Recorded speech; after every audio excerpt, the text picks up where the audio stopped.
안녕하십니까. 국제투자이의 5주차 강의를 시작합니다. 2주 동영상 강의가 더 연장이 되어서 5주째와 6주째는 온라인으로 강의를 하게 되었습니다. 물론 코로나 사태가 앞으로 어떻게 진행되느냐에 따라서 2주 후에 우리가 이제 오프라인 수업을 하게 될지 또 온라인 강의가 연장될지는 좀 더 두고 봐야 되겠지만 5주째와 6주차는 온라인으로 강의하게 되었습니다.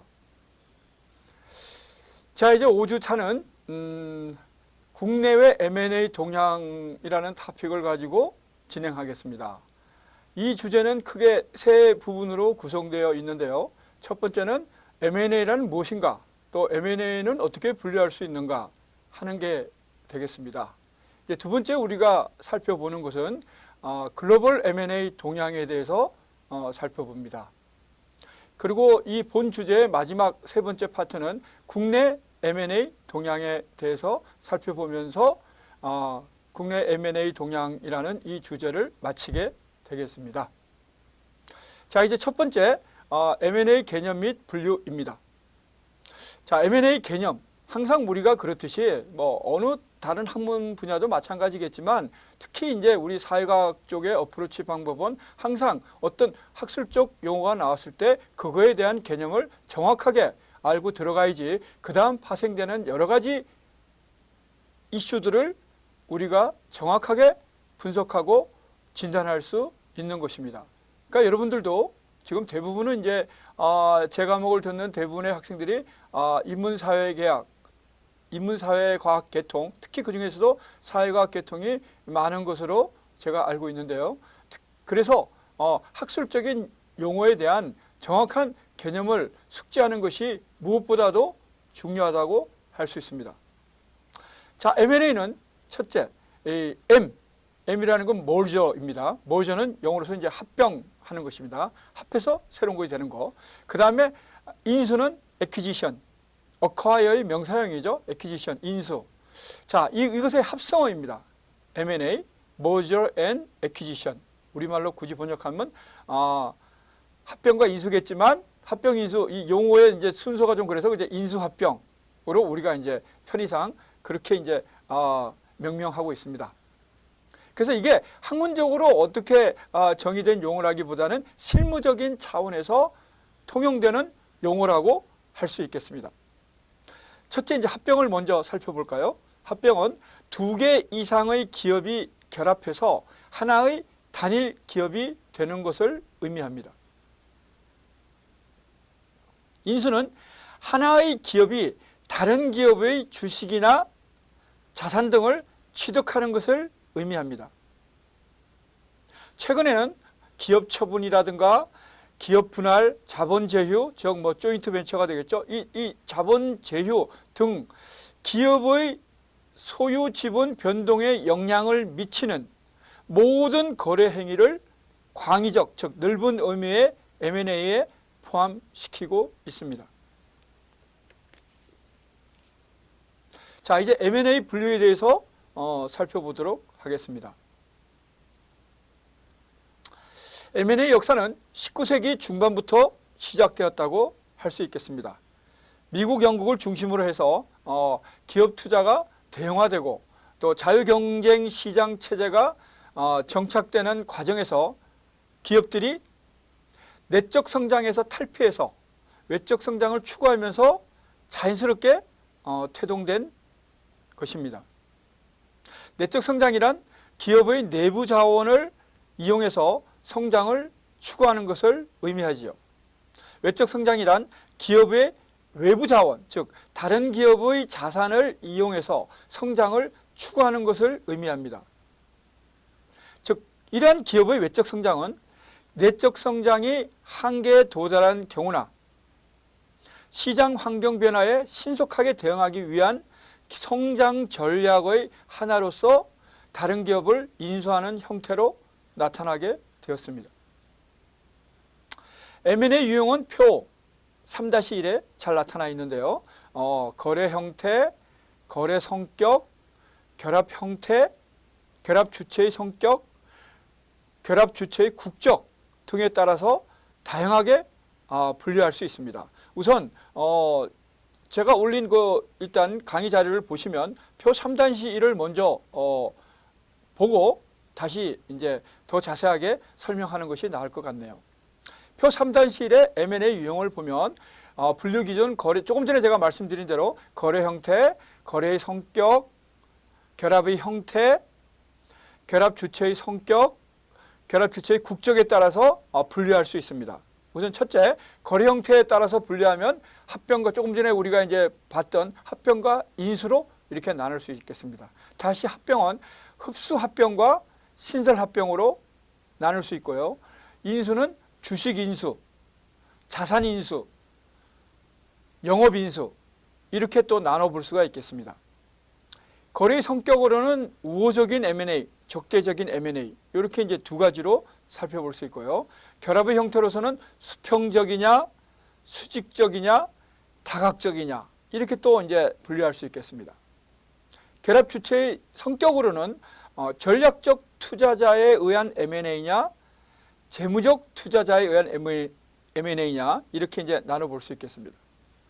결합 주체의 국적을 가지고는 인형, 인아웃형, 아웃인형, 아웃아웃형, 이렇게 이제 나눠볼 수가 있겠습니다. 자, 일단 제가 편의상 표 3-1을 먼저 이렇게 여러분들한테 소개해 드렸습니다. 자, 이제 보다 이제 상세한 또 설명은 다시 이제 앞 페이지로 와서 우리가 살펴보도록 하겠습니다. 우선 결합 형태에 의한 분류로서 합병과 인수로 나눠진다고 했습니다. 우리가 앞에서 개념을 잠깐 살펴봤습니다만 다시 한번 살펴볼까요? 합병은 우선 합병 당사 회사 중 하나의 회사만이 존속하고 다른 회사는 해산돼서 그 종업원, 즉 그 사원 및 재산을 존속회사가 승계하는, 즉 이해받는 흡수합병이 있습니다. 이게 이제 흡수합병입니다.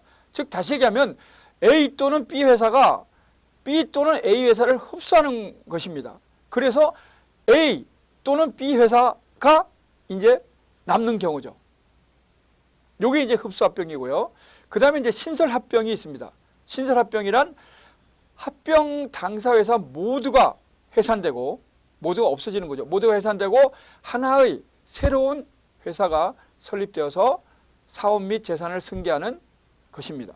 즉 A라는 회사, B라는 회사가 다 없어지고 새로운 C라는, 새로운 존재하지 않았던 C라는 회사가 탄생하는 것이 결국은 신설합병이라고 하겠습니다.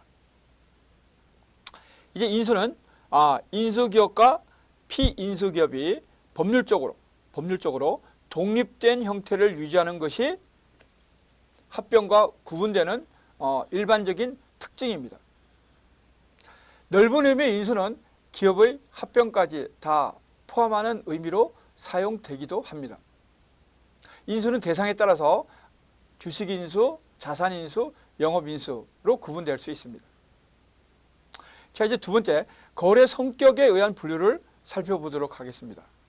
거래 성격에 의한 분류란 거래 당사자 간의 거래 의사 부합 여부에 따라서 우호적 M&A, 즉 영어로 말하면 favorable M&A입니다. 우호적 M&A와 적대적 M&A, 영어로 말하면 hostile M&A, 이렇게 분류될 수 있습니다. 글자 그대로 우호적인 것이냐, 적대적인 것이냐에 따라서 결국은 거래 성격이 구분된다고 하겠습니다. 자, 우호적 M&A란 매수 기업과 매수 대상 기업의 경영진이 서로 합의에 의해서 매수 조건 등을 결정하는 것입니다. 여기서 중요한 것은 양거래 당사자 간의 합의라는 겁니다. 합의, 컨센서스. 이 합의가 결국 우호적인 M&A를 결정하는 것입니다.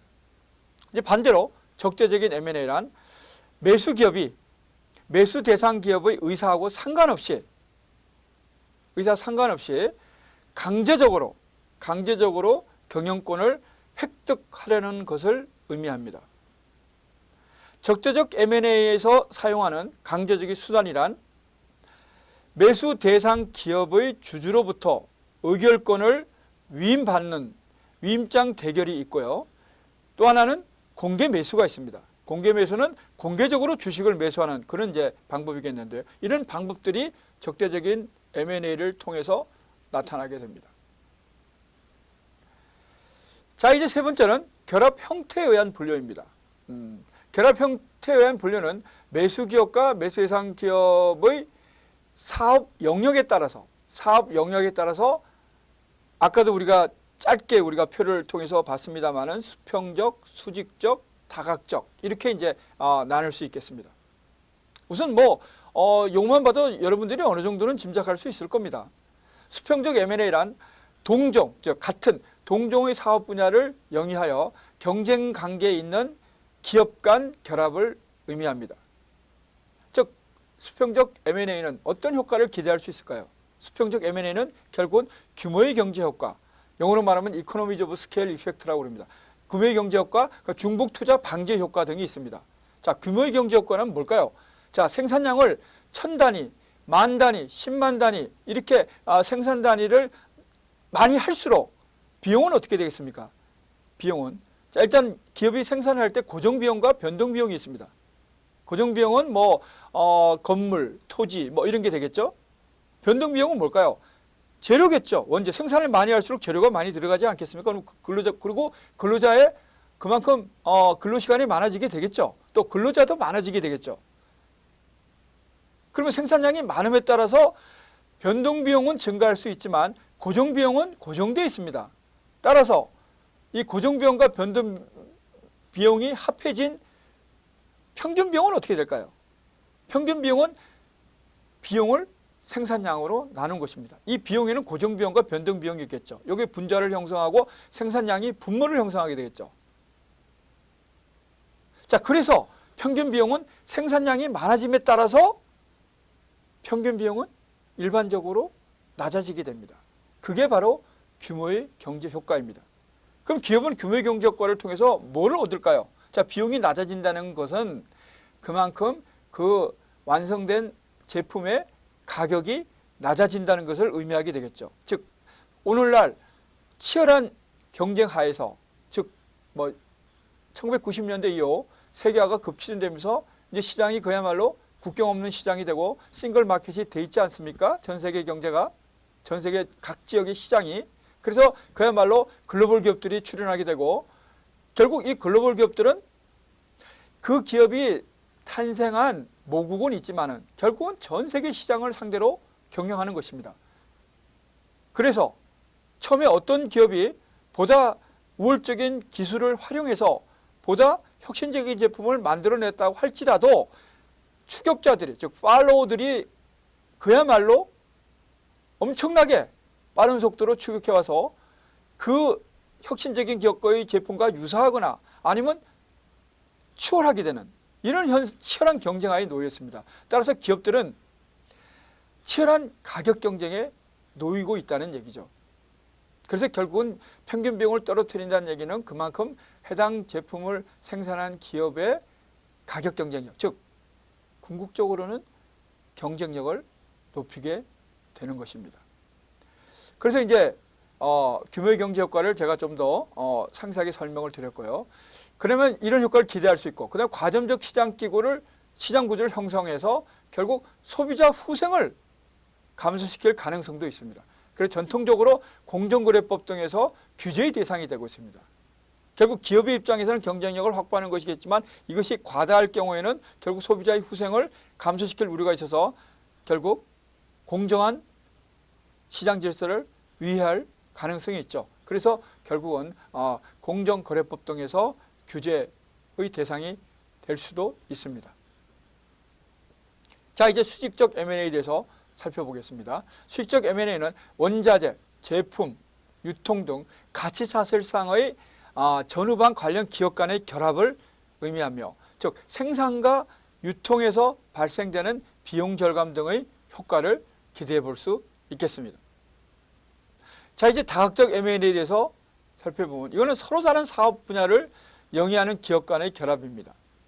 즉 사업 분야의 다양화를 통해서 결국 위험을 감소시키는 것이죠. 요거는 우리가 결국은 개인의 자산 포트폴리오를 구성할 때 결국 뭐 여러 가지 이제 구성 법칙이 있지 않습니까? 일반적으로 추천되는 거는 결국은 캐시, 부동산, 그 다음에 유가증권 했때 3대 4대 3의 법칙이 일반적인 성격이고, 그 다음에 개인의 투자 성향에 따라서 비율은 조정할 수 있다라는 것이죠. 즉 공격적인 투자 성격을 가진 그런 사람이라면 결국 유가증권 부분에 더 치중할 수 있겠죠. 보수적이라면 결국 캐시나 부동산 쪽에 좀 더 관심을 가질 수 있겠죠. 뭐 등등. 자, 이렇게 이제 분류할 수 있는데, 즉 이렇게 하는 이유는 어느 한쪽에 과도하게 치중되면은 이득을 볼 수 있는 가능성도 있지만, 그 분야의 가격 부침이 심하게 나타날 때, 특히 또 가치가 떨어질 때는 그만큼 그 영향을 고스란히 받을 수밖에 없는 구조죠. 그래서 그런 위험성을 분산시키기 위해서도 결국 우리가 개인의 자산 포트폴리오에서 우리가 참고되는 가이드라인을 결국 숙지해야 하는 것과 마찬가지로 결국 이 다각적 M&A도 기업의 입장에서 보면 재무적 위험을 감소시키는 거죠. 또한 새로운 사업에 진출함으로써 신규 시장의 진출 효과도 기대해 볼 수 있겠죠. 이해는 뭐 쉽게 될 수 있습니다. 예를 들면 자동차를 생산하는 기업이 제약을 생산하는 기업과의 결합을 하는 거. 뭐 이게 결국은 다각적 M&A의 대표적인 것이 되겠죠. 자, 이제 네 번째는 결합 주체의 성격에 의한 분류입니다. 결합 주체의 성격에 따라서 전략적 투자자, 그 다음에 재무적 투자자, 이렇게 이제 나눠볼 수 있겠습니다. 우선 전략적 투자자는 결국 시장 지배력을 증대시키고 규모의 경제를 추구하는, 그래서 결국 영업적 시너지 효과를 창출하는 것을 목표로 하고 있습니다. 재무적 투자자는 매수 기업의 구조 조정 또는 재매각을 통해서 자본 이득의 실현을 추구합니다. 그러니까 재무적인 것에 결국 관심이 있다는 얘기가 되겠죠. 따라서 이제 전략적 투자자는 대부분이 기업이 하고 있습니다. 반면에 재무적 투자자는 기업 이외에도 은행, 보험회사, 개인으로부터 이제 자금을 모은 사모펀드, 이런 다양한 자본력을 갖춘 집단이 주도하고 있습니다. 자, 이제 다섯 번째로 결합 주체의 국적에 의한 분류는 아까 제가 이제 간략하게 말씀드렸지만 인형 M&A는 국내 기업 간의 기업 결합을 의미합니다. 그래서 인이라는 말을 쓰는 것이죠. 그 다음에 인아웃형 M&A는 국내 기업의 해외 기업 인수를 의미합니다. 반대로 아웃인형 M&A는 해외 기업이 국내 기업을 매수하는 것이죠. 즉 인형, 국내 기업 간 기업 결합을 나타내는 인형 M&A를 제한 나머지 유형은 결국 다국적 기업이 해외 진출 지역의 현지 기업을 매수하는 것입니다. 그래서 이것을 국경 간 M&A라고 지칭하고 있습니다. 즉 영어로 얘기하면 크로스 보더, 이 보더가 국경이죠. 그래서 크로스 보더 M&A입니다. 결제 수단에 의한 분류를 살펴보면 현금을 가지고 결제 수단에 따라서 이거는 분류되는 것이죠. 현금 매수, 주식 교환 매수, LBO는 레버리지 바이 아웃이라고 그러는데요. 이게 뭐냐면은 제가 가진 이 자료에서 이 주에 나타나 있죠. 주에 보면 LBO는 일반적으로 해당 매수 대상 회사의 자산을 담보로 해서 타인 자본을 조달해서 인수 대금을 지급하는 차입 매수, 즉 빌려서 매수하는 것이죠. 자기 돈으로 매수하는 것이 타인 자본을 활용해서, 그걸 이제 결국 LBO라고 하고 있습니다. 자, 이제 2절에 대해서 이제 살펴보겠습니다. 2절은 글로벌 M&A 동향입니다. 글로벌 M&A 규모는 표 3-2에 나타나 있습니다. 표 3-2에 보면은 1990년대 중반에는 약 1조 달러에서 2000년에 약 3조 4천억 달러까지 확대되어서 연평균 약 30%의 높은 증가율을 기록하였습니다. 그러나 이후 이제 세계 경제가 침체되고 IT 산업의 버블 붕괴로 2000년, 2002년에는 위축되었다가 최근엔 다시 급속하게 증가되는 추세를 보이고 있습니다. 세계 M&A 규모는 결국 2006년에 2006년에 약 3조 7천억 달러로 절정기였던 2000년의 규모를 이미 초과했고 2007년 상반기에만 약 2조 8천억 달러 규모에 이르고 있습니다. 자, 이 같은 M&A 규모가 확대된 데에는 크게 이제 세 가지 요인을 우리가 들 수 있는데요. 우선 첫 번째 요인은 세계 경제의 통합화 또 단일화가 진전되면서 치열한 글로벌 경쟁에 대비하기 위한 기업의 경영 전략이라는 것입니다. 그럼 두 번째로 M&A 규모가 확대된 데는 두 번째 요인은 무엇일까요? 두 번째 요인은 자본시장이 호전되고 저금리가 지속되면서 결국 기업들이 풍부한 유동성을 가지게 되었다는 것입니다. 즉, 첫 번째는 기업의 경영 전략, 두 번째는 풍부한 유동성, 이렇게 집약할 수 있습니다. 이제 세 번째 요인은 사모펀드, 헤지펀드라는 건 보다 더 공격적인 투자를 하는 것이죠. 사모펀드 중에서 보다 더 적극적인 공격적인 투자를 하는 게 이제 주로 이제 단기적인 성격을 띠고 있죠. 이거 헤지펀드라고 그러는데요. 헤지펀드가 부상된 데 따른 것입니다. 그러니까 이제 뭐 투자 대상을 찾는데 결국 M&A가 적절하게 활용된 것이라고 평가할 수 있습니다. 특히 이제 최근에는 글로벌 경쟁이 심화되고 사모펀드 및 헤지펀드의 운용 규모가 확대되면서 아까 우리가 살펴봤던 크로스보더 M&A, 즉 국경 간 M&A 거래가 크게 증가하는 추세를 보이고 있습니다. 그 자료에 이제 박스에 나타나 있죠. 블룸버그 및 톰슨 파이낸셜 자료에 따르면 전체 M&A 중에서 국경 간 M&A 비중이 2004년에 24%였지만 2005년에 31%, 2006년에는 34%, 2007년 상반기에는 46%로 매년 증가 추세를 나타내고 있음을 알 수 있습니다. 이제 두 번째, 글로벌 M&A 동향의 두 번째 이제 지역별 비중을 보면 이거는 이제 표 3-3에 나타나 있습니다. 3-3에 보면은 북미 지역이 44%, 유럽이 40%, 2006년 기준입니다. 아시아가 9%로, 즉 북미와 유럽을 중심으로 M&A가 활발히 진행되었음을 알 수 있습니다. 아시아에서는 일본이 3%의 비중을 차지해서 M&A가 가장 활발히 진행된 국가로 분류할 수 있습니다.